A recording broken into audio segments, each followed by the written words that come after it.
Hello everyone and welcome back to Coldborough Farm. So if you watched my previous episode you would have seen that I was having a bit of trouble with the Courseplay selling the silage because we've got so much silage here. Let's check how much we've really got. 490,940 litres, 54% full. That's a lot of money just sitting here. I have now finally managed to get this thing set up correctly and it's selling all of the silage for us with the big JCB and the big bucket, so it's going to hopefully make quite short work of it. We're obviously going to get a lot of money from this. Like I said before, we're going to get a new combine. I'm not sure which one though yet. I'll leave that up to everyone else to decide. So there's a number of combines. I mean, these two here are pretty large and probably wouldn't really fit in too well with this map. Now I could get another New Holland, or I could get the axial flow, or I could keep the New Holland and then buy an axial flow as well. I don't think I can see the need in having two though, so I think the obvious choice here would be the axial flow 7130 or 7130. But let me know what you think. If a lot of people request either of these two, then yeah, we could go for it, but to be honest, that one there is probably the obvious choice. Anyway, we'll let this thing carry on. Seems to be doing a good job. But in a minute or two, I've saved the course, so there's no trouble if I mess it up in the future. But I want to show everyone else how I did it. Basically, without everyone else's help, I wouldn't have managed to get it going. What I was doing wrong before was, when I was going up to the actual hopper there, I wasn't pressing the reverse button to make it go into reverse, so it was sitting there tipping the load and really didn't know what to do, so that's why it wasn't moving. I think our time frame is okay though. It seems to be processing it quite well. We're in ×5. We don't want to be too fast because otherwise we're going to lose the rent on it, but we will be able to buy one anyway.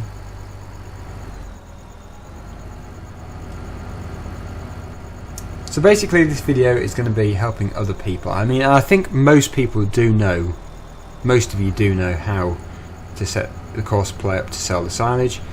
But just in case there are some people who don't know, then this video is dedicated to you to show you how to do it.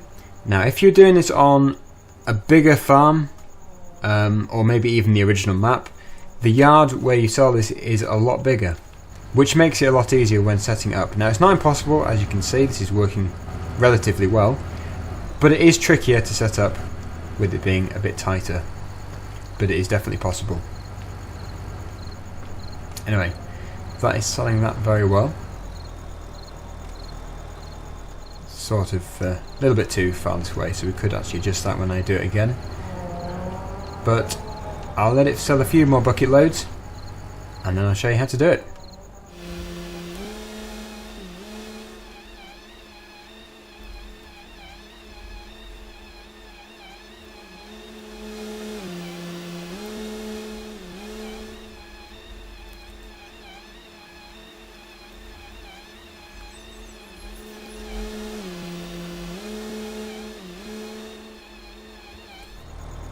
So, first of all, you want to make sure you've got the shovel mode selected down here. You then need to position the loader in the correct place. Now, you don't want to be too close to the clamp, but you also don't want to be too far away. You also want to make sure there's not too much behind you as well. This is a good position for us. We're going to start the course recording. We're going to drive forward, and we're going to stop about here. We're then going to press the wait point and then progress over the clamp, and we want to stop just before the end. We'll then put another wait point on and we're going to put reverse driving on. Make sure that's gone green, that's where I was going wrong before. Thank you everyone for letting me know. We then want to reverse back, and this basically is just to give you enough space to turn back round and empty into the hopper. Once you've gone far enough, just turn the reverse driving off. You don't need to put a wait point on. You can drive forward and position yourself correctly to tip into one of the hoppers. You'll probably have to put the loader up at this point, and then you can see the tracks on the floor, which I've already made. So as long as the bucket is going to be able to tip into the hopper, then that is fine. You want to put a weight point on here and put it back into reverse. Now in this yard, as you can probably see, it's quite tight here. I could go straight back, or I could do a full lock back. I've been doing a full lock back because I think it saves time in the end. So I'm going to go straight back here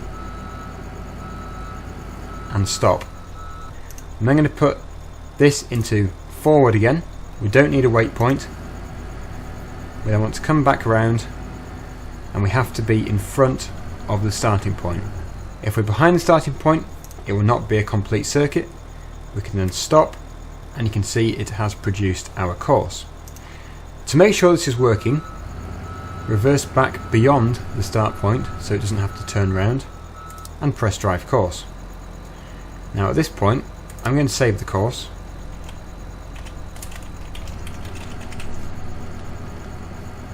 and I'm going to get out just to make sure this course is working.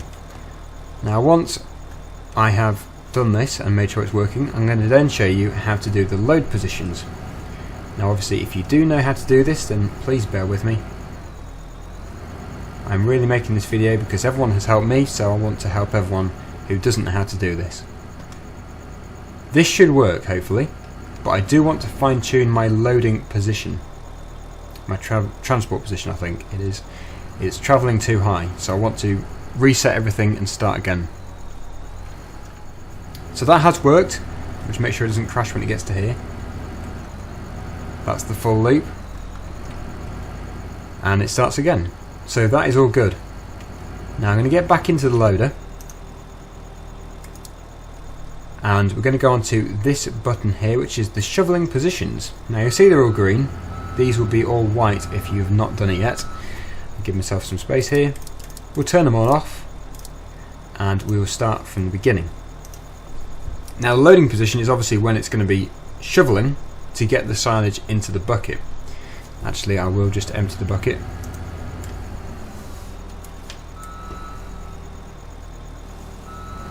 So this is where you're going to actually have to put the loader in the position where you want it to be when it's doing this. So hopefully you can see. Now I would set this probably, I don't know, a couple of feet off the floor, because if you have it right down low and you want it to drive over the clamp, it will likely get stuck. But it shouldn't be driving over it too much. So probably about there. That is our load position. So we tick that and it says OK and it goes green. We then have our transport position. Now before I had it right up here because I didn't realise that it actually adjusts this prior to getting to the hopper. I thought that it did all this in one go, and if I didn't do this it would actually crash into the hopper. But no, I was wrong. You can have it wherever you want, preferably not touching the floor though. Tilt it up so nothing tips out. I would say that is probably quite a good travelling position just there. We will then press OK for that one. Now the pre-loading or pre-unloading position is when it's going up to the hopper but not ready to actually unload it. So this is going to be fairly high up so it can actually get over the hopper so it doesn't crash into it. Probably not at its highest though, because remember we're still driving at this point. Make sure it's still tipped. That should be okay. Press OK for that. And then for the unloading I've been putting it right up as far as it will go and then tipping it so it unloads fairly quickly but doesn't tip so low that the bucket catches on the hopper. So I think I'm quite happy with that. What I'll do now is I'll save that. Again, I'm saving this probably more times than I need to, but I would say that that is okay. We will now drive the course again, and hopefully, oh hang on, yeah, that is what I said not to do. If you start beyond the start point, it will try and go back to the start point, meaning it will turn around and probably crash into something. So start behind it, and it should all be fine.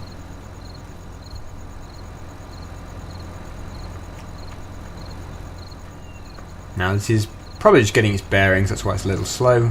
Yes, it's got to the start point now, and hopefully when it does its transporting position this time, it's not going to have it way up in the air where in real life it would probably flip the thing over. So yep, that is transporting it much lower. We then get to the pre-unloading position, and then it should go higher again when it actually gets to it. Yep. And then I think we've now got it aligned actually. It's not missing any over the side. So for those of you who didn't know how to do this, that is how you set Courseplay to sell your silage into the anaerobic digesters. And really, all we have to do now is let this carry on with what it's doing. We make the money, we can spend the money, and we'll be able to buy some new equipment, and hopefully we'll be able to pay off the loan and also buy some new exciting machinery. Now, we'll have this selling over the course of the next few videos, just in the background. We won't even know it's doing it, except the money will be going up. And we'll be cracking on with something else.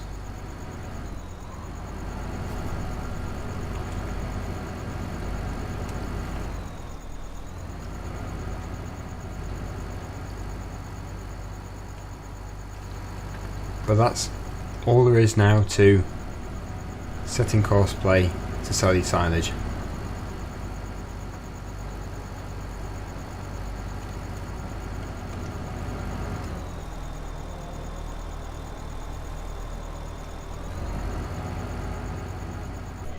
Now in the meantime, I think what we'll do is we'll go and take some of our animals to the market. That's what you do in the middle of the night.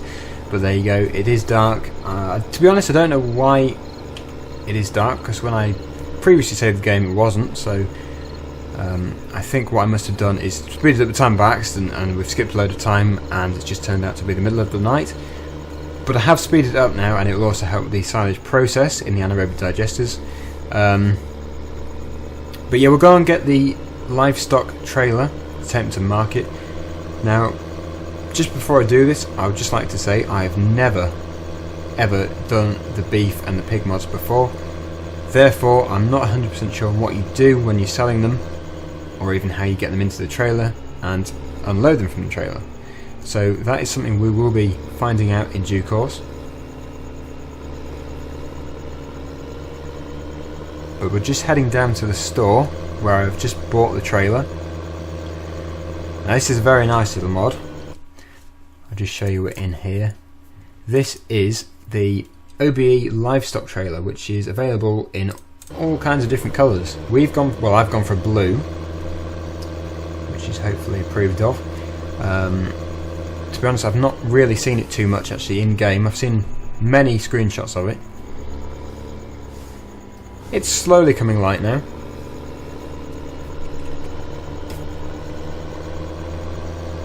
Just a transit on the road, nothing else.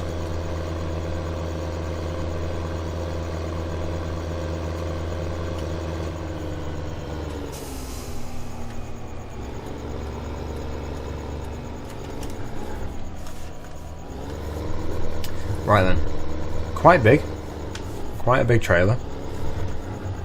We don't have all of the animals ready yet, but there are a number which are ready to be sold, so we will crack on with those.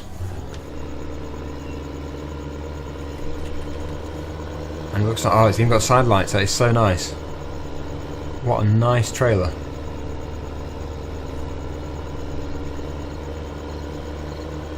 Anyway, off to Yatton Ridge Farm, which is where our livestock is.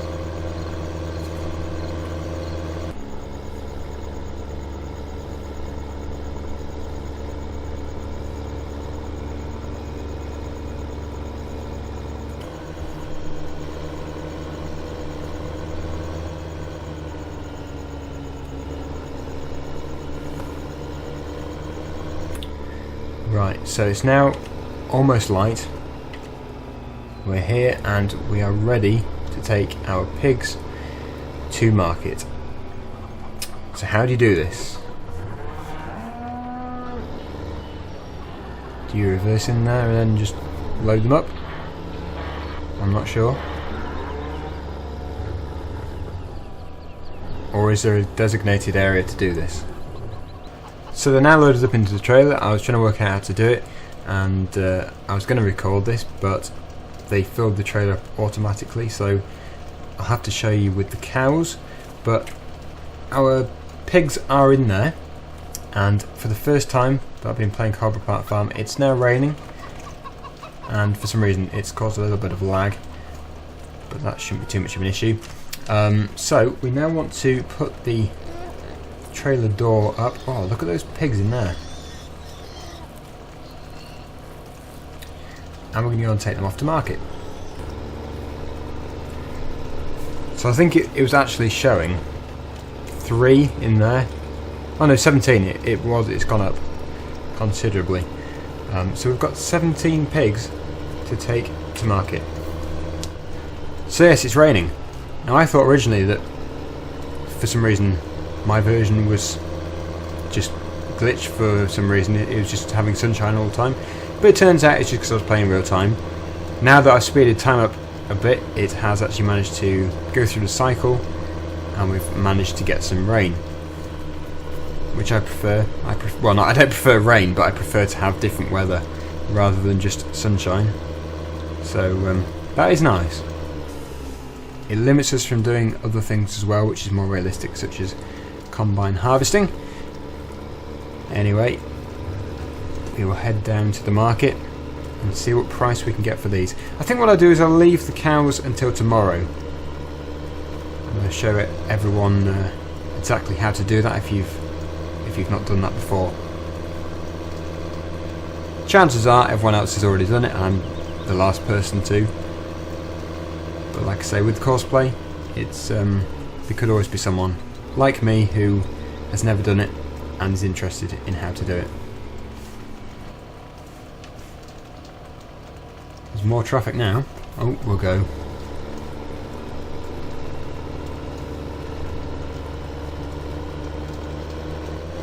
Just noticed our wool productivity is at 100%. The cow productivity is at 55%, so that can be worked on. But we'll just go around here. Now, I'm not sure, but I have a suspicion that the JCB has actually finished emptying the clamp. I don't know though.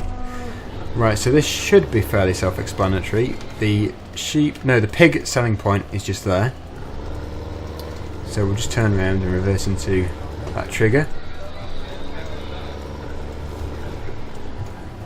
Oh no, it's still continuing. It is still going. I was going to say, because there is a lot there. A lot. So it would have taken a while. Anyway, we will put the back door down. And unload them. They are going down. They are leaving the trailer. And we are getting money for them. It's gradually climbing. Now, it's not an amazing amount of money, but it's all good, all helps. And there we go, that is the trailer empty. We'll just park it somewhere out of the way for now, and tomorrow we will do our cows. So that is all to look forward to. Anyway, thanks for watching everyone. Hopefully you found this video informative and helpful, and you can join me again tomorrow for more Coldborough Farm. Also, thank you very much to, I think, OEB Modding. It says OBE on here, but I think it's OEB Modding. Thank you very much for the trailer which has been produced here. Very nice, and can't wait to use it again. So thanks for watching, and bye for now.